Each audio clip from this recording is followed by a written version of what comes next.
จุดเด่นของ Fuji X-C1 นอกจากคุณภาพของภาพที่ได้จากกล้องแล้ว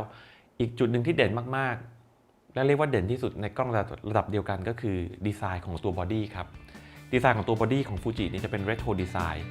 คำว่า Retro Design ก็คือออกแบบเป็นเหมือนกล้องย้อนยุคนะครับนอกจากดีไซน์บอดี้เหมือนดั้งเดิมแล้วความทนทานก็เหมือนดั้งเดิมนะสามารถทำงานได้ตั้งแต่ที่อุณหภูมิ0 ถึง 40 องศานะฮะในเห็นว่าบอดี้เนี่ยไม่ใช่แค่ดูเหมือนแต่ทนเหมือนด้วยปุ่มข้างบนเนี่ยอาจจะดูเหมือนกับ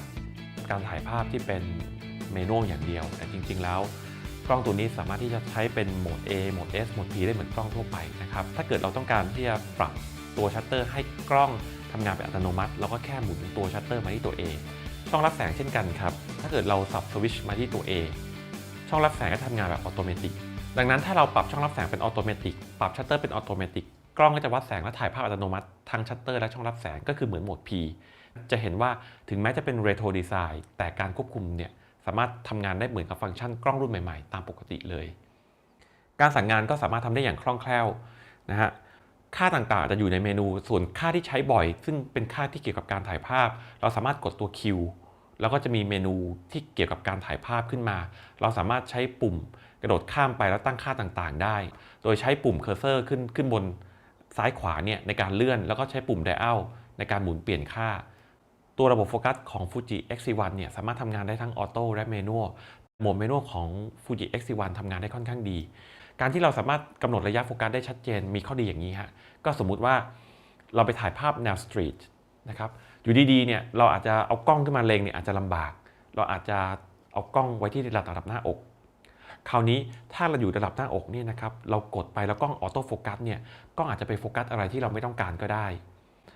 การเมนูโฟกัสที่กำหนดระยะทางได้ก็คือเราก็กำหนดเลยฮะว่าเราต้องการระยะที่2 เมตรจากนั้นเนี่ยเราถือกล้องไว้ที่หน้าอกก็จริงนะครับถ้าเราต้องการที่จะถ่ายภาพอะไรให้ชัดเราก็วางตัวของเราให้ห่างจาก subject 2 เมตรแล้วเราก็กดชัตเตอร์ดังนั้นเนี่ยเราแน่ใจได้แน่นอนว่าสิ่งที่อยู่ห่างจากเราไป2 เมตรจะชัดจะอยู่ในระยะโฟกัสในมาตรวัดของระยะโฟกัสเนี่ยจะเห็นว่าฟูจิยังแสดงอีกฮะว่ามีความชัดตื้นชัดลึกกินตั้งแต่ระยะเท่าไหร่จนถึงเท่าไหร่นะครับอย่างเช่นอันนี้ผมลองโฟกัสดูนะฮะที่ระยะ2 เมตรแล้วจากนั้นเนี่ยผมลองเปลี่ยนช่องรับแสงให้กว้างหรือแคบจะเห็นว่าตัวแถบระยะโฟกัสเนี่ยจะมีเพิ่มขยายขนาดมากขึ้นและน้อยลงตามขนาดของช่องรับแสงที่ผมปรับอันนี้เป็นระบบที่ดีมากของ Fuji X-C1 แล้วก็อีกฟังก์ชันหนึ่งที่ผมค่อนข้างชอบนะครับตั้งแต่ตัว Fuji X Pro 1แล้วก็คือตัว Silent Mode นะฮะถ้าเรากดปุ่ม Display ค้างเอาไว้เขาจะเข้าสู่ Silent Mode เขาจะปิดแสงช่วยโฟกัสเขาจะปิดแฟลชเขาจะปิดเสียงในการโฟกัสก็คือเวลาเราไปสถานที่บางแห่งที่แสงแฟลชหรือเสียงโฟกัสอาจจะไปรบกวนใครเนี่ยเราสามารถที่เข้า Silent Mode ได้แล้วก็ในส่วนของการใช้ X-C1 นะครับกับเลนส์ตัว 18-55 ที่เป็นตัวเรียกว่ายังไงดีฮะเป็นเขาเรียกว่าเลนส์ 2f นะครับคือหมายความว่าถ้าเราซูมที่ระยะ 18 เนี่ยความสว่างสูงสุดจะอยู่ที่ f 2.8 แต่ถ้าเราซูมที่ 55 มิลความสว่างสูงสุดจะอยู่ที่ f 4ทำให้ตัว aperture ring ของตัวนี้เนี่ยจะต่างจากเลนส์ฟิกซ์ของ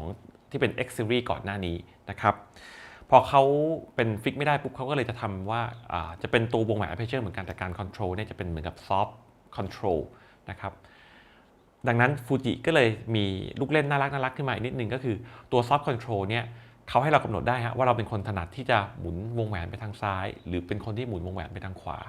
ในการที่จะเพิ่มหรือลดค่า aperture แทนที่จะกำหนดมาตายตัวเหมือนกับกล้องหลายๆรุ่นนะครับก็เป็นเรื่องเล็กๆน้อยๆที่อย่างที่บอกฮะเวลาผมเล่นกล้องของฟูจิตั้งแต่ X Pro 1แล้วครับเรื่องเล็กๆน้อยๆพวกนี้แหละครับเป็นเรื่องที่ผมรู้สึกว่าเป็นจุดเด่นของฟูจิที่เขาค่อนข้างใส่ใจเนื่องจาก Fuji X-C1 นะครับเป็นกล้องที่สามารถเปลี่ยนเลนส์ได้แล้วก็ตัวที่ผมรับมาทดสอบเนี่ยมาคู่กับเลนส์ตัว 18-55 X Mount ตัวใหม่นะครับที่ Fuji เรียกว่าเลนส์คิดแต่ผมต้องบอกว่าคำว่าเลนส์คิดในที่นี้เนี่ยไม่อยากให้ไปเปรียบเทียบกับเลนส์คิดทั่วไปเพราะว่าตัวนี้ต่างกันเยอะเหมือนกันครับไม่ว่าจะเรื่องคุณภาพหรือสเปคนะครับเราลองมาดูกันนะฮะเลนส์ตัวนี้เนี่ยระยะตั้งแต่ 18 ไปจนถึง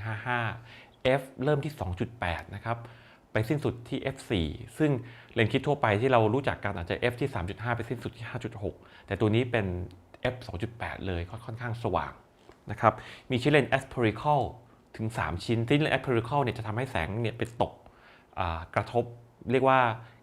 แสงเนี่ยตกกระทบไปที่จุดเดียวกันทำให้ภาพเนี่ยมีความคมชัดนะครับมีชิ้นเลนส์ spherical ถึง 3 ชิ้นที่ทำให้เกิดภาพคมชัดแล้วก็ยังมีชิ้นเลนส์ ED อีกชิ้นหนึ่งทำให้ลดความคลาดแสงทำให้ภาพที่ได้จากเลนส์ตัวนี้ค่อนข้างคมชัดจริงๆนะครับมีระบบ IOIS ซึ่งเป็นระบบกันมือสั่นในการถ่ายภาพจากการสั่นได้ถึง4 สต็อปก็ค่อนข้างสเปคดีมากๆโดยรวมเลนส์ตัวนี้เดี๋ยวลองดูในภาพฮะจะเห็นว่าภาพที่ผมถ่ายด้วยเลนส์ตัวนี้ภาพจะมีความคมชัดมากชัดตั้งแต่ตรงกลางจนถึงขอบแล้วก็รวมถึงสเปคของเลนส์ตัวนี้ค่อนข้างสูงมีชิ้นเลนส์ที่แบบคุณภาพดีครับหลายชิ้นก็เรียกว่าถึงฟูจิจะบอกตัวนี้เป็นเลนส์คิดแต่ตัวนี้แน่นอนฮะไม่ใช่คุณภาพแบบเลนส์คิดที่เรารู้จักกันทั่วไปแน่นอน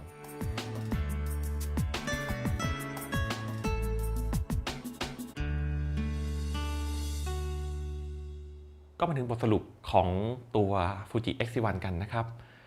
จุดเด่นมากๆอย่างที่บอกครับคุณภาพของภาพไวท์บาลานซ์ออโต้ไวท์บาลานซ์ดีมาก Noise ที่ได้จากการถ่ายภาพอย่างที่บอกครับ800 1,600 ใช้เลยครับไม่ต้องคิดมาก 3,200 6,400 ยังหวังผลได้นะครับเรียกว่าจุดเด่นเขาความคมชัดด้วยอย่างที่บอกด้วยตัวเซ็นเซอร์ X-Tran CMOS sensor นะครับตัวเลนส์ของเขาเนี่ยขนาดนี่เลนส์คิดก็ยังให้คุณภาพดีดังนั้นเรื่องคุณภาพการถ่ายภาพไม่ต้องพูดถึงนะครับแต่ก็คงแล้วก็การออกแบบการสั่งงานต้องบอกว่าใช้งานได้คล่อง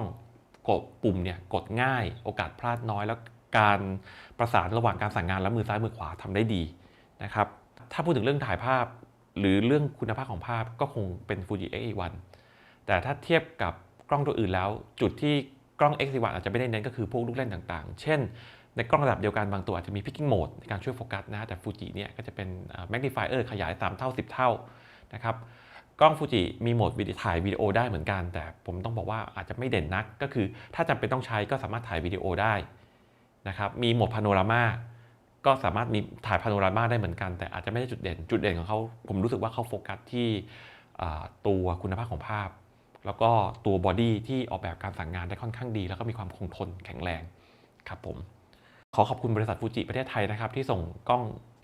Fuji X-T1 กับเลนส์ 18-55 มาให้ทดสอบกันถ้าคราวหน้ามีอะไรดีๆจะเอามาทดสอบเล่าสู่กันฟังอีกครับผมสวัสดีครับ